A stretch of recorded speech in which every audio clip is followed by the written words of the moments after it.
हरे कृष्णा, राधे राधे प्यारे भक्तों। आशा करती हूँ आप सभी स्वस्थ होंगे, परम मंगलमय होंगे। प्यारे भक्तों, आज की वीडियो में आप सभी के समक्ष लेकर आई हूँ बाल गोपाल लड्डू गोपाल जी की एक ऐसी अद्भुत लीला, जिस लीला को सुनकर आप भी चौंक जाएंगे।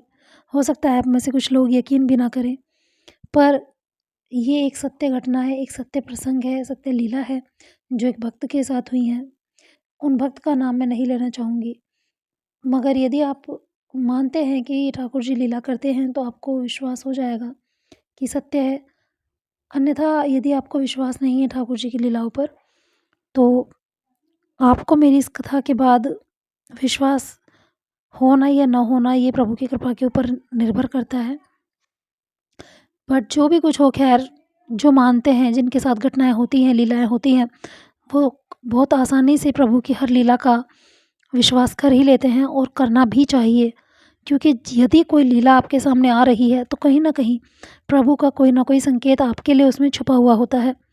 क्या पता किस भक्त तक ये बात पहुँचाने के लिए ठाकुर जी आप तक लीला पहुँचाते हैं। क्या पता किस लीला में आपके लिए कोई संदेश है, कोई नहीं जान सकता। तो आज की लीला है बाल गोपाल जी से जुड़ी हुई एक ऐसी महिला के साथ जो प्रसंग, एक लीला हुई है। और लीला क्या हुई है कि एक महिला हैं जिनका मैं नाम यहाँ पर नहीं लेना चाहूँगी। तो एक भक्त हैं, महिला भक्त हैं जो बाल गोपाल जी की सेवा करती हैं।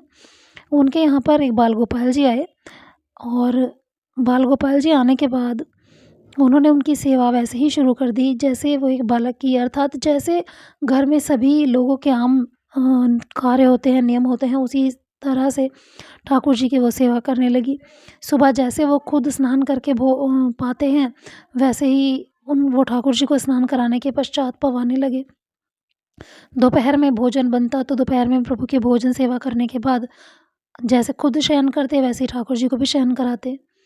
शाम को उठने के बाद 4 से 5 बजे शाम को जैसे उन्हें चाय या कुछ भी स्नैक्स लेने का मन होता, तो वैसे ही ठाकुर जी को वो स्नैक्स या चाय, दूध जो भी वो लेते वो उनका भोग लगाते।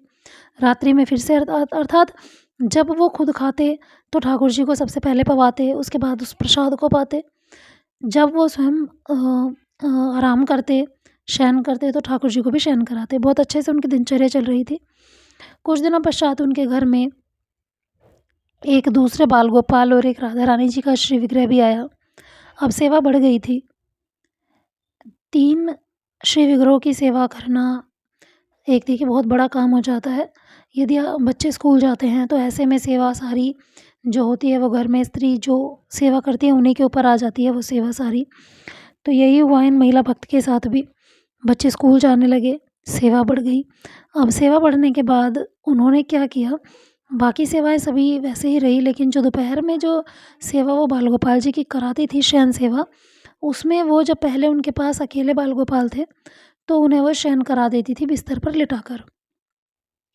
अब जब श्री विग्रह 3 हो गए उनके यहाँ, तो दोपहर में उन्होंने सोचा कि अब 3 श्री विग्रह हैं, अब मैं ठाकुर जी से प्रार्थना करूँगी कि ठाकुर जी जिस रूम में रहते हैं उस रूम की लाइट्स ऑफ करना, और ठाकुर जी से प्रार्थना करना कि ठाकुर जी आप शयन करिए, ऐसा मन में भाव करके वो इस सेवा को करने लगी। यहाँ पर उन्होंने ठाकुर जी को बिस्तर पर लिटाने वाली जो सेवा थी वो बंद करी और प्रार्थना भाव वाली सेवा उन्होंने शुरू करी कि ठाकुर जी को लिटाया जाए। ये सेवा उनकी अपनी तरफ से ये सेवा बंद की। बस हाँ, दोपहर में उस मंदिर के रूम की वो लाइट ऑफ कर देती थी और ठाकुर जी से प्रार्थना करती थी कि आप शयन करिए।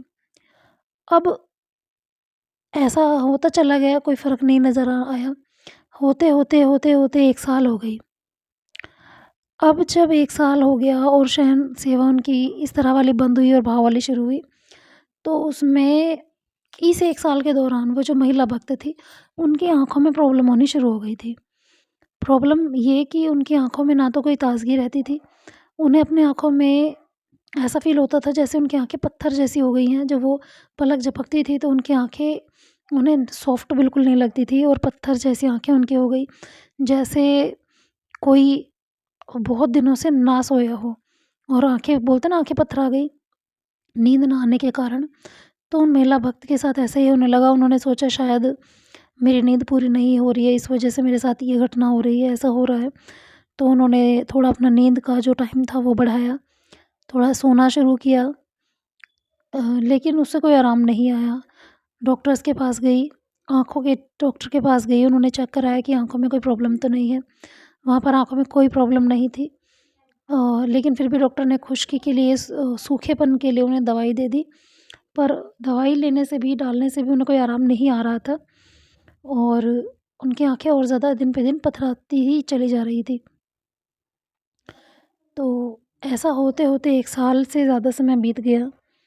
एक दिन वो महिला ठाकुर जी के समक्ष उनकी सेवा करने बैठी थी, शायद उनको वस्त्राभूषण हो सकता है रात्रि में वो उनके वस्त्राभूषण हटा रही होंगी, तो वो ठाकुर जी से उनसे सबसे बातें कर रही थी, जो भी श्री विग्रह वहाँ पर मौजूद थे।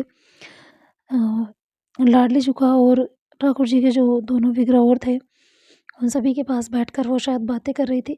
अचानक से वो कहती हैं, और हाँ, ठाकुर जी उनके साथ कभी इस तरह की लीलाएँ नहीं करते थे, जैसे कभी बाँसुरी गिराना, मुकुट गिराना या इस तरह की कभी कोई लीला नहीं उनके साथ हुई। लेकिन उस दिन वो जब ठाकुर जी के समक्ष बैठी तो ऐसे ही बातों-बातों में कहने लगी कि ठाकुर जी, क्या आप सोते नहीं हो जो मेरी आँखें पथरा रखी हैं? क्या मेरी आँखें कहीं इस कारण से तो नहीं पथरा रही हैं कि मैं आपको अब शयन नहीं कराती दिन में?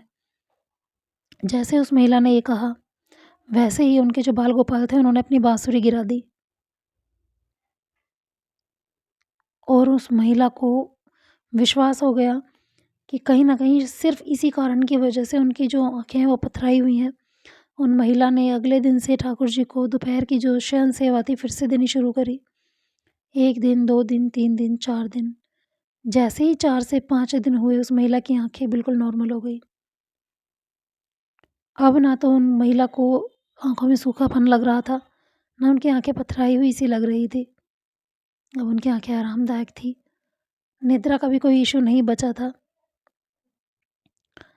तो ये थी एक छोटी-सी लीला आप सभी के समक्ष एक भक्त की। तो उस महिला ने प्रभु को बार-बार धन्यवाद किया और अपनी गलती का पश्चाताप भी किया।